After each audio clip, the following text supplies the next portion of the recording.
Welcome guys to Glowing Uranium. My name's Norbert and I'm bringing you guys some uranium glass in this video and every other video that's going to be coming on this channel. This is actually the first video on this channel, so if you're all about uranium glass, this is the channel for you. And today I'm bringing you a very special piece of uranium glass because this piece right here, this little green dish, was actually the first piece of uranium glass that I actually ever owned. And this really spiraled the entire collection that I now have and that I'm going to bring to this channel. So what I'm going to give you in this video, I'm going to give you an overview of this piece. We're going to try to find out what it is, who made it, and just try to identify it, see what we can learn about this piece. I'm going to show you guys the characteristic glow of uranium glass, which you can't really see at this point because the light is shining from the side here through the window, but I promise you guys you'll get to see the full glow of uranium and you'll really know why people go crazy and collect this stuff.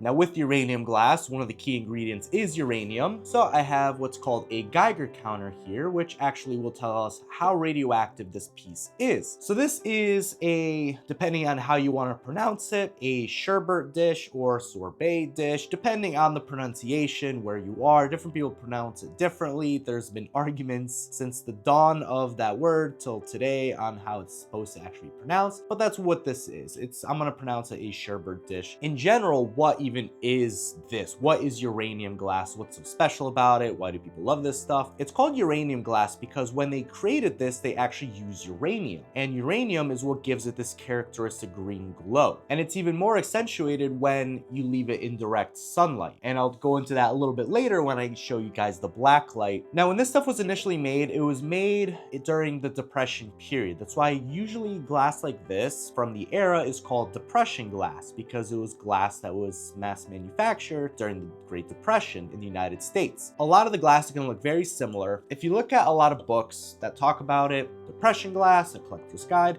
a lot of it is going to look very similar. Over time, as you watch more videos on the glass, build your own collection or whatever the case is, you'll see a lot of patterns. You'll be able to walk into a store, see this stuff and instantly recognize, oh, that's Depression glass. And then later on, as you get better at identifying Depression glass, such as the ones on this page, you'll see the characteristic green glass with that specific green hue to it. And you'll instantly know, oh, that is like 99% chance uranium glass. So that's a little bit of history about uranium glass itself. As far as identifying this piece, there were a lot of glass manufacturers during that time. Now, looking through these books, I have a lot of different guides here. I have a book here on Depression glass, another book, but there's a phenomenal page here that shows different patterns that glass came in. You can see a lot of the characteristic designs. Like some of these I look and I'm like, yep, I know I own this piece. I know I own one of these. And you can see it's pretty extensive. There were a lot of different manufacturers at the time, a lot of different designs that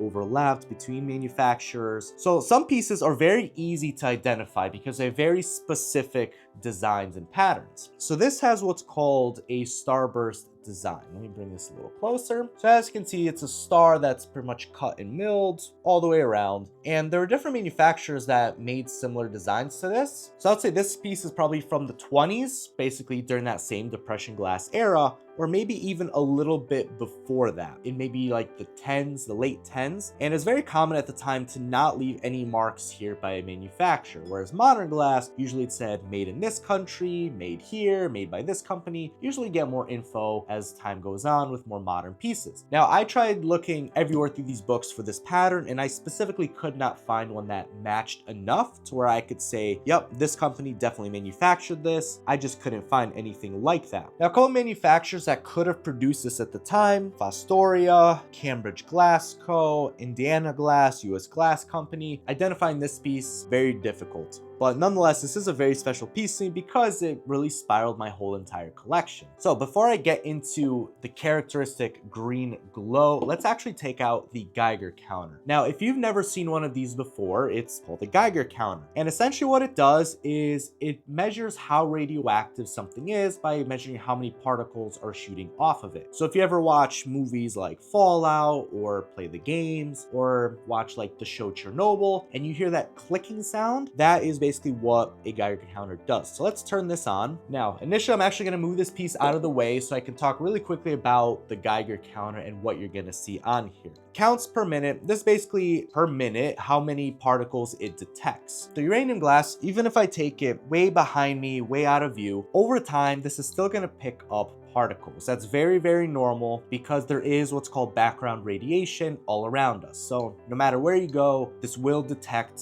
particles. Really, how many particles it detects determines, is this a problem? Is it dangerous? So right now we got a count of 13, 14, 15, somewhere around there. And this will go up until you kind of let it sit for a full minute. But if I put this here, and you can see this section right here is where the particles actually go in. This is where it tries to detect them. So if I put this in here,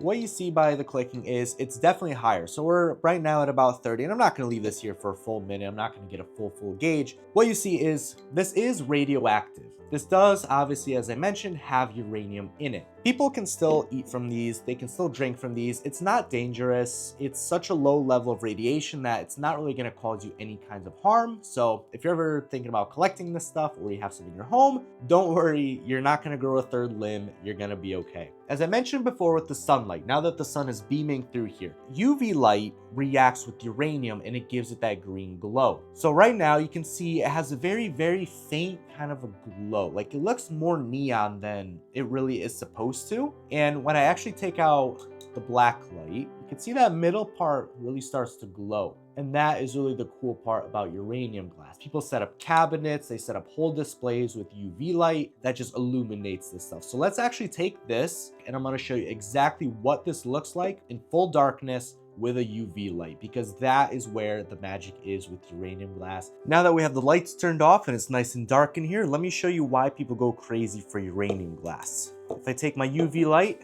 and I shine it on here, there you go. That is that gorgeous green glow that people go crazy for. I do have 2 glass cabinets with UV lights all throughout, and it just looks like the coolest thing when the entire thing is glowing, beautiful green. And what's nice is you can see the designs from the starburst pattern and all the etchings around it are so accentuated and it just looks so beautiful. The one thing I do recommend if you are looking at starting a collection, there are 2 things that do make it a much more enjoyable hobby. A blacklight, which is an absolute must. So this is your bare minimum necessity to be able to really enjoy this stuff. One, because you could go to a store with a blacklight and you can really see, is this even uranium glass? Does it have a glow? Because I have some pieces that I bought and I'm like, yep, 100% it's uranium glass. I go home, I take a blacklight to it, I take my Geiger counter, and turns out it's actually not uranium glass. Just because it has this color does not 100% mean it's uranium glass, but it is a high chance. So at this point, I'm comfortable buying this stuff with a 90% certainty that it's gonna glow. But if you're a beginner, get yourself a blacklight. Plus, to enjoy this characteristic glow, you need a blacklight, period. A Geiger counter is another fantastic piece to own, but this is if you want to get a little bit more in depth with this stuff. All uranium glass is going to give off some radiation, some more than others. Like I have some pieces that are yellow that give off a ridiculous amount. There's other pieces of uranium glass that don't glow, that are like a different kind of a paint, and the radiation that it gives off is ridiculous. Like I wouldn't even want that stuff near me, but that stuff does exist. So if you want to go into like the deeper level, get yourself a Geiger counter. I have both of these linked in my description to Amazon if you want to get into these. The Geiger counters, there are so many different kinds, varieties, shapes, sizes. This is a very entry-level basic one to get started. So if you're going to buy one, start with something simple like this. You don't need a $500 extravagant Geiger counter. This will do the trick as a beginner. As a beginner, you're going to probably start just like I did, just finding your first piece, getting hooked, getting a blacklight, seeing that glow for the first time, and just becoming addicted to it. If you enjoyed this video, leave it a like, subscribe if you want more videos from me from glowing uranium. The entirety of this channel is specifically dedicated